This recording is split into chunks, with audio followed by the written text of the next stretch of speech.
Innal hamdalillah nahmaduhu wa nasta'inuhu wa nastaghfiruh wa na'udzu billahi min shururi anfusina wa min sayyiati a'malina. Man yahdihillahu fala mudilla lahu wa man yudlil fala hadiya lahu. Wa asyhadu an la ilaha illallah wahdahu la syarika lah wa asyhadu anna Muhammadan abduhu wa rasuluh.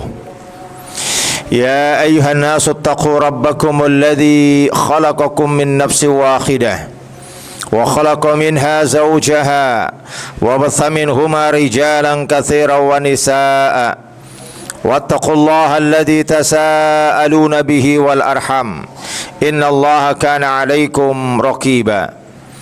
Ya ayyuhalladzina amanu ittaqullaha wa qulu qawlan sadida yuslih lakum a'malakum wa yaghfir lakum dhunubakum wa may yuti'illaha wa rasulahu faqad faza fawzan 'azima. Ya ayyuhalladzina amanu ittaqullaha haqqa tuqatih wa la tamutunna illa wa antum muslimun. Amma ba'd, fa inna asdaqal hadits kitabullah wa khairul hadi hadi Muhammadin sallallahu alaihi wa ala alihi wa sallam wa syarrul umuri muhdatsatuha fa inna kulla muhdatsatin bid'ah wa kulla bid'atin dhalalah wa kulla dhalalatin finnar. Hadirin jemaah Jumat yang dirahmati oleh Allah Subhanahu wa taala, Nabi yang mulia sallallahu alaihi wa ala alihi wasallam memuji sekelompok orang, memuji sekelompok kaum yang kita tahu pujian Nabi sallallahu alaihi wa ala alihi wasallam menunjukkan beberapa hal penting. Salah satu di antaranya menunjukkan bahwasanya mereka orang yang dipuji adalah orang yang layak untuk diikuti, orang yang patut untuk dijadikan teladan, dan orang yang patut untuk senantiasa menjadi ukuran dan timbangan. Nabi yang mulia sallallahu alaihi wasallam menyebutkan, khairun nasi qarni thumma alladhina yalunahum thumma alladhina yalunahum.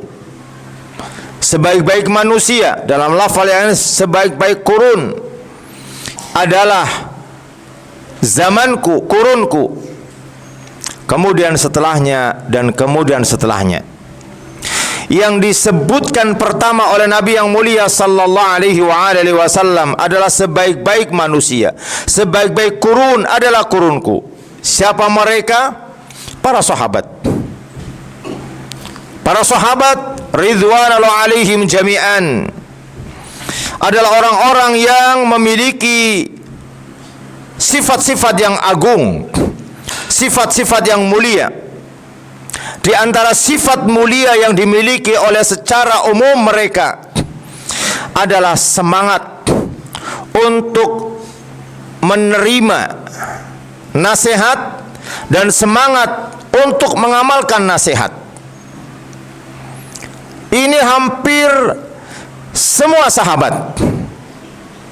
Bahkan kadangkala mereka ketika berada di dalam sebuah majelis, ketika datang orang Badui, senang. Kenapa? Karena orang Badui biasanya dia tidak ada basa-basi. Pokoknya apa yang dia tersimpan dalam hatinya langsung ungkapkan. Para sahabat senang. Kenapa? Karena ada ilmu padanya. Karena dengan itu Nabi SAW akan memberikan penjelasan yang boleh jadi ketika itu para sahabat sebenarnya ingin juga mengetahuinya, tetapi boleh jadi karena mereka adalah orang-orang yang memiliki rasa segan, penghormatan dan mengagungkan Nabi yang mulia sallallahu alaihi wasallam, sehingga kedatangan mereka orang-orang Badui menyebabkan adanya ilmu yang kemudian mereka mendapatkan dari ilmu itu sebagai nasihat. Saudara yang dirahmati oleh Allah Subhanahu wa taala, oleh karena itu di antara sekian puluh ribu sahabat atau sekian ratus ribu sahabat. Ada di antara mereka yang insya Allah semua yang hadir di sini tidak akan tidak mengenalnya, yakni Abu Hurairah. Abu Hurairah di antara orang yang sangat sungguh-sungguh sehingga kadang-kadang dia harus menahan perutnya karena inginnya berteman bersama dekat dengan Nabi sallallahu alaihi wasallam. Sehingga ada kalanya sebagian sahabat mengira bahwasanya sahabat Abu Hurairah itu terkena penyakit ayan, sehingga dia tiba-tiba jatuh seolah-olah pingsan. Padahal bukan karena penyakit ayan, tapi karena lapar yang dia harus tahan. Saudara yang dirahmati oleh Allah Subhanahu wa taala, namun Abu Hurairah orang yang begitu semangat dalam sebuah hadis, di mana hadis ini diriwayatkan oleh Al-Imam At-Tirmidzi dan Syekh Muhammad Nasiruddin Al-Albani rahimahullahu taala, beliau menghasankan hadis berikut, di mana Nabi yang mulia sallallahu alaihi wasallam mengatakan, "Man ya'khudhu anni haula'il kalimat fayamalu bihinna aw yu'allimu man ya'malu bihin." Kata Nabi yang mulia sallallahu alaihi wasallam, siapakah yang mau mengambil dariku apa itu haula'il kalimat, yakni kalimat-kalimat yang akan aku sampaikan, fayamalu bihinna, dan dia mau beramal dan menyampaikan kepada orang yang mau beramal. Saudara dirahmati oleh Allah Subhanahu wa taala, Abu Hurairah dia mengatakan, faqultu, artinya jeda antara tawaran Nabi sallallahu alaihi wasallam dengan jawaban Abu Hurairah tidak berselang panjang, menunjukkan semangatnya sahabat secara umum dan secara khusus Abu Hurairah untuk menerima nasihat yang akan bisa diamalkan dalam kehidupannya. Apa kata Nabi yang mulia apa kata Abu Hurairah? Faqultu ana ya Rasulullah, aku ya Rasulullah.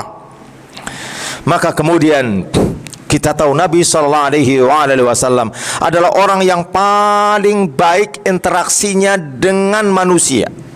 Manusia yang beriman ketika itu para sahabat, dan manusia yang belum beriman ketika itu adalah orang-orang Quraisy.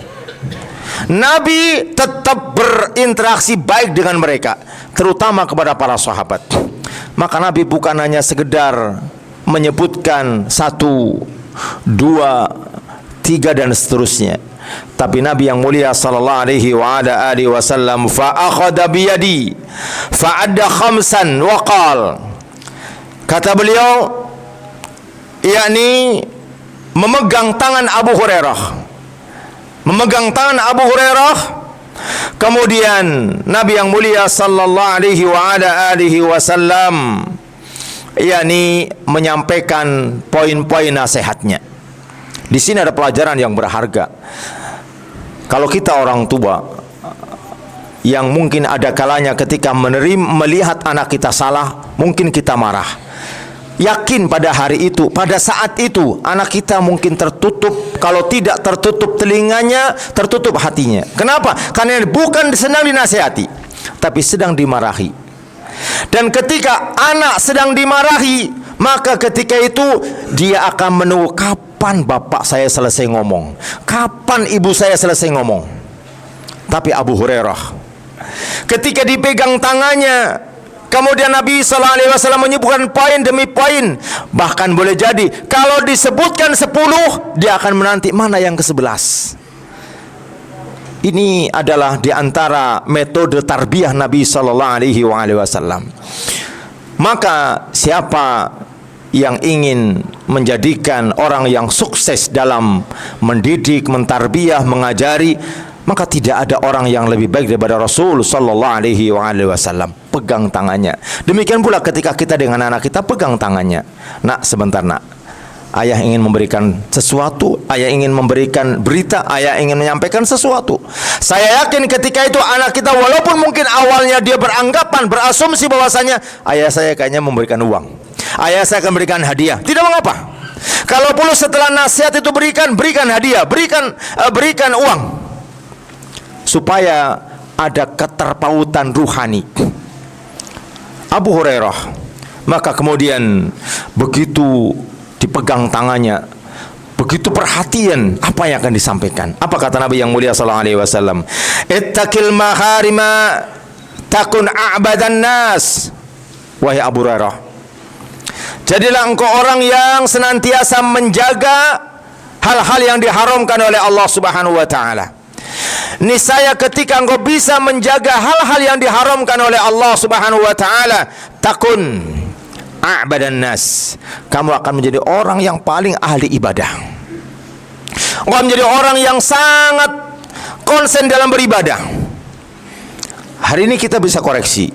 Saat sholat kita tidak khusyuk, boleh jadi mungkin karena antara daging yang haram yang tumbuh dalam daging kita, atau banyak subhat yang kandung merasuk dalam tubuh kita, sehingga ibadah tidak terasa nikmat, dan bahkan ibadah mungkin satu ketika akan kita anggap sebagai beban.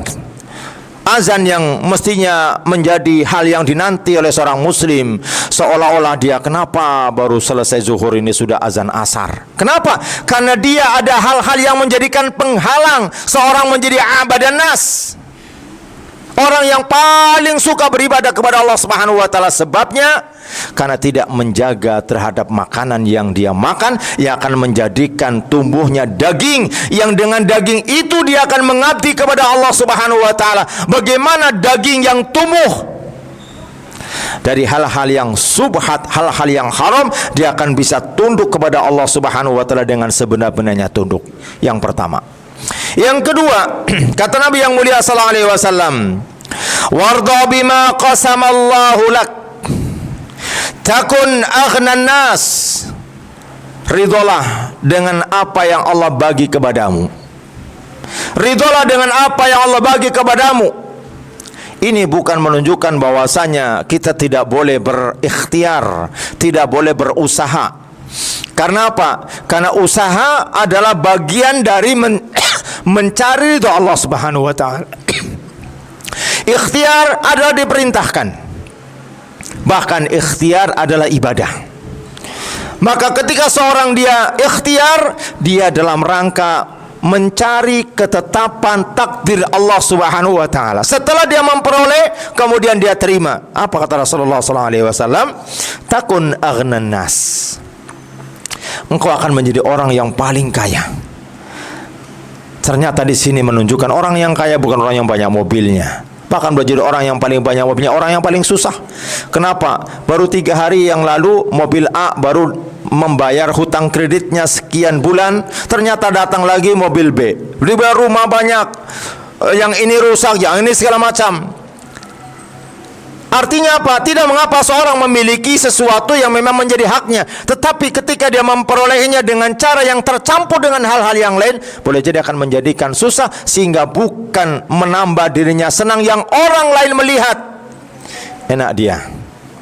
Mobilnya bagus, kendaraannya bagus, rumahnya bagus, tapi dalam hatinya sedang deg-degan. Kenapa? Karena boleh jadi sebentar lagi tanggal 1, sebentar lagi tanggal 2, sebentar lagi tanggal ini, dan seterusnya. Taib. Kemudian yang ketiga, wa ahsin ila jarik. Hendaklah engkau senantiasa berbuat baik dengan tetanggamu. Tetangga saudaraku yang dirahmati oleh Allah Subhanahu wa taala, khilaf dengan para ulama. Ada sebagian mengatakan seperti Hasan Al-Basri, tetangga itu adalah depan 40, kanan 40, kiri 40, belakang 40. Tapi saya Muhammad Shalih Al-Utsaimin dia mengatakan kembali kepada uruf. Karena mungkin di satu wilayah di mana jarak rumah itu panjang-panjang jauh-jauh, sehingga kalau 40 rumah boleh jadi bisa jadi 40 kilo kalau satu rumah 1 kilo. Urufnya tetangga adalah orang yang biasanya dia lebih mudah mengenalnya, dan tetangga memiliki hak yang kita juga harus tunaikan kepadanya sebagai bentuk kewajiban. Apa ketika seorang itu berbaik pada tetangga? Kata Rasulullah SAW, takun mu'minan. Engkau akan menjadi orang yang benar-benar beriman. Kenapa? Karena takaran seorang beriman, bagaimana komentar tetangganya. Maka seorang mukmin adalah orang yang tidak mengganggu tetangganya. Seorang mukmin adalah orang yang tetangganya merasa aman dari gangguannya. Maka saudaraku yang dirahmati oleh Allah Subhanahu wa taala, ketika tetangga kita berkomentar buruk dengan kita, maka boleh jadi seharusnya jangan suuzon kepada dia. Boleh jadi memang mungkin kita dengan orang lain bisa berbuat baik, bisa berbahasa basi, tapi kita tidak dengan tetangga kita. Kenapa? Karena ada kalanya dia orang yang paling pertama mendengar ketika kita bertengkar dengan istri. Dia orang yang paling pertama mendengar ketika kita sedang memarahi anak. Dia orang yang pertama kali mendengar ketika kita mendapatkan kesulitan. Sehingga boleh jadi ketika dia berkomentar tentang kita ternyata sesuatu yang tidak baik, maka sesungguhnya boleh jadi ini adalah teguran agar kita senantiasa memperbaiki kita dengan hubungannya dengan tetangga kita. Kenapa? Karena Nabi yang mengatakan takun mukminan, kalian akan menjadi orang yang mukmin sejati. Kemudian selanjutnya kata beliau, wa khibbalin nasi ma tuhibbu li nafsik. Hendaklah kau mencintai saudaramu sebagaimana kau mencintai untuk dirimu. Kalau kita di perusahaan, ada saudara kita yang hari-hari bersama kita, pergi ke rumah makan pun bersama kita, tetapi sayang dia tidak pergi sholat bersama dengan kita. Kita pikir putar kincir otak kita bagaimana agar satu ketika pergi bersama sholat dengan kita. Kenapa? Karena sholatnya kita bukan semata-mata agar kita masuk surga, iya, tetapi bagaimana ketika kita dimasukkan ke dalam surga, tetapi saudara kita dimasukkan dalam neraka oleh Allah Subhanahu wa taala. Sementara perintahnya, cintailah saudaramu sebagaimana engkau mencintai untuk dirimu.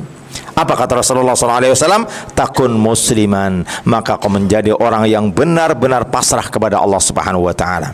Kemudian yang terakhir, wala tuqsirid dhahik fa inna kasratad dhahik tumitul qalba.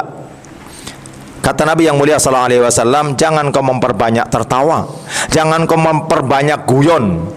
Hari ini guyon, kadang-kadang orang mengatakan yakni untuk menghidupkan majelis, sehingga kalau majelis tidak ada guyon, bahkan sering kita dapatkan majelis-majelis pengajian, majelis-majelis yang mestinya digunakan untuk mengenal Allah, mengingat Allah, diganyakan sebagai kelakar, sebagai tertawa terbahak.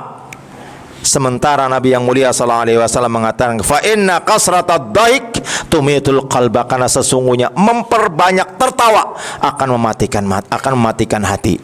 Saudara yang dirahmati oleh Allah Subhanahu wa taala, semoga pesan Nabi yang mulia sallallahu alaihi wasallam meskipun ini kepada Abu Hurairah, sesungguhnya kita lebih layak untuk mendapatkan pesan ini. Aqulu qauli hadza wastaghfiru li wa lakum innahu huwal ghafurur rahim.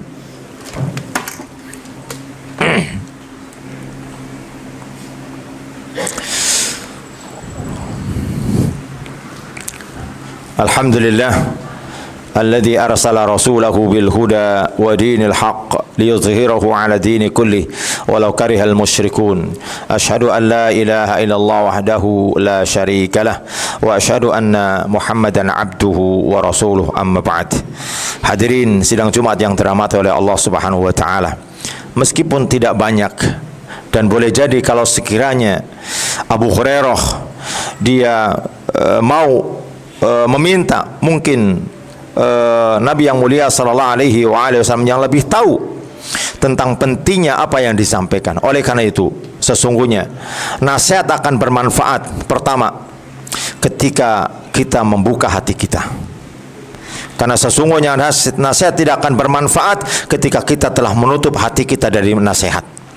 Yang kedua, nasihat akan bermanfaat kepada kita ketika kita mengharapkan dengan nasihat itu adalah akan mendatangkan kebaikan di hari itu dan hari yang akan datang.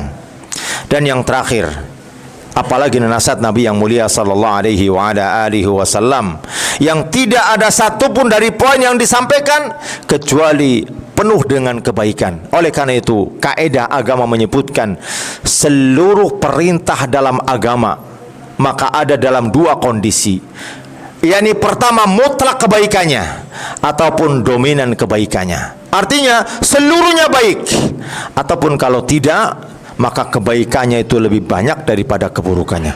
إن الله وملائكته يصلون على النبي يا أيها الذين آمنوا صلوا عليه وسلموا تسليما اللهم صل على محمد وعلى آل محمد كما صليت على إبراهيم وعلى آل إبراهيم وبارك على محمد وعلى آل محمد كما باركت على إبراهيم وعلى آل إبراهيم إنك حميد مجيد اللهم اغفر للمؤمنين والمؤمنات ولجميع المسلمين والمسلمات الأحياء منهم والأموات ربنا هب لنا من أزواجنا وذريتنا قرة أعين واجعلنا للمتقين إماما ربنا آتنا في الدنيا حسنة وفي الآخرة حسنة وقنا عذاب النار أقيم الصلاة